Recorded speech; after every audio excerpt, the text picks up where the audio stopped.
తూర్పు గోదావరి జిల్లాలో Rajahmundry Amalapuram TDP MP అభ్యర్థులపై ఉత్కంఠ నెలకొంది.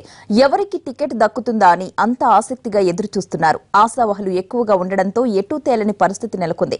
నామినేషన్ల గడువు దగ్గర పడుతుండటంతో అభ్యర్థుల ఎంపికలో అధిష్టానం తలమునకలై ఉంది.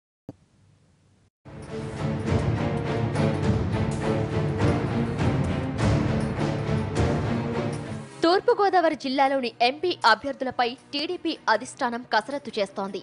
మరోసారి జిల్లాలోని 3 ఎంపీ స్థానాలను కైవసం చేసుకోవడం కోసం గెలుపు గుర్రాల వేటలో పడింది. కాకినాడ పార్లమెంట్ టీడీపీ అభ్యర్థిగా చలమలశెట్టి సునీల్ పేరును ఇప్పటికే ఖరారు చేశారు. ఇక రాజమండ్రి, అమలాపురం లోక్సభ నియోజకవర్గాలకు అభ్యర్థులు ఖరారు కావాల్సి ఉంది. రాజమండ్రి సిట్టింగ్ ఎంపీ మురళీమోహన్ పోటీ నుంచి తప్పుకోవడంతో ఆయన కోడలు మాగంటి రూపను పోటీకి దింపాలని యోచిస్తున్నారు. ఎమ్మెల్సీ బొడ్డు భాస్కర్ రామారావు, కూడా చైర్మన్ గన్ని కృష్ణ పేర్లు పరిశీలనకు వచ్చాయి. రాజమండ్రి పార్లమెంట్ నియోజకవర్గం పరిధిలోని 7 అసెంబ్లీ స్థానాల్లో అభ్యర్థులు ఖరారు కావడంతో కాపులకు ఎక్కడా అవకాశం దక్కలేదు. దీంతో టీడీపీ ఎంపీ అభ్యర్థిగా కాపులను దింపాలని ప్రయత్నించినా బలమైన అభ్యర్థి ప్రతిపాదన రాలేదు. చివరకు మురళీ కోడలు మాగంటి రూప పేరును తెరపైకి తెచ్చారు. రూప పేరు దాదాపుగా ఖరారైనట్లు తెలిసింది. మురళీమోహన్ అనారోగ్యంతో ఉన్న సమయంలో ఈమె నియోజకవర్గంలో పర్యటించి ప్రజా సమస్యల పరిష్కారానికి కృషి చేశారు. రూప షాడో ఎంపీగా వ్యవహరిస్తున్నారనే అపవాదు రావడంతో కొద్ది రోజులు దూరం పెట్టారు. నియోజకవర్గం అవగాహన ఉండడంతో రూప పేరు పరిశీలనకు వచ్చింది.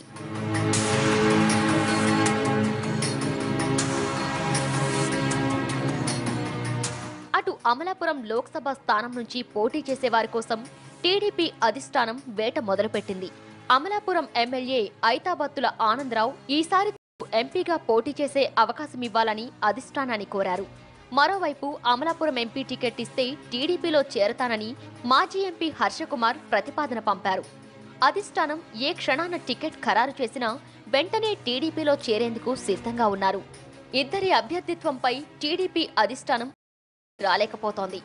గత ఎన్నికల్లో జిల్లాలో 3 పార్లమెంట్ స్థానాలను కైవసం చేసుకున్న టీడీపీ మరోసారి ఈ 3 స్థానాలపై ప్రత్యేక దృష్టి పెట్టింది.